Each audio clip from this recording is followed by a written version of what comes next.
বছরের প্রথম দিন পয়লা বৈশাখ, সেদিনকে বিশেষভাবে যদি এই কাজগুলি করতে পারেন, তাহলে আপনার সারা বছর ভালোভাবে কাটবে। দেখেন, বিশ্বাস যারা করে তারা আমার কথাগুলো মানবে, আর যারা এইসব জিনিস বিশ্বাস করে না তারা আমার কথা কখনো মানতে পারবে না। কিন্তু জানেন তো, বছরের প্রথম দিন থেকে যদি আমরা কোনো ভালো কাজ করি, তাহলে মনটাও ভালো থাকে এবং সারা বছর ভালো কাটবে, অবশ্যই ভালো কাটবে। তার মধ্যে কম বেশি দুঃখ তো থাকবে, সেগুলো কোনো রকমভাবে আমাদের উপর, জীবনের উপর এফেক্ট ফেলবে না। কি করবেন? পয়লা বৈশাখের দিন অবশ্যই সুন্দর করে চান করে সকালবেলা উঠে ভগবানকে আপনারা যেরকম পারেন সেরকমভাবেই সেবা দেবেন।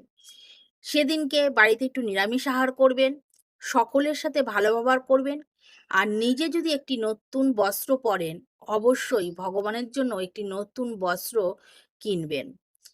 কেন? ভগবানের জন্যই আমাদের এই জীবনে যা কিছু পাচ্ছি তার কৃপাতে পাচ্ছি। আর বছরের প্রথম দিন যদি আমরা এই কাজগুলো করতে পারি, তাহলে আমাদের জীবনে অবশ্যই মঙ্গল হবে। মন্দিরে যাবেন, বিশেষভাবে ভগবানকে দর্শন করবেন, আর সেদিনকে অবশ্যই মন্দিরে ভগবানের জন্য ফুল, মিষ্টি, ধূপ, দীপ এগুলো নিয়ে যাবেন। এবার আপনারা বলতে পারেন, এ কথা তো সবাই জানে, আমরা সবাই করি। হ্যাঁ, করেন। কিন্তু আরেকটা ভুল করে দেন, সেদিনকে পয়লা বৈশাখের দিন কোনো রেস্টুরেন্টে বা কোথাও গিয়ে আপনারা আমিষ আহার করে ফেলেন। সেদিনকে আপনারা অন্তত এই আমিষ আহার করার থেকে বিরত থাকবেন, তাহলে মঙ্গল হবে আপনাদের। কথাগুলো যদি ভালো লাগে অবশ্যই লাইক, কমেন্ট, শেয়ার দিয়ে পাশে থাকবেন। জয় রাধে।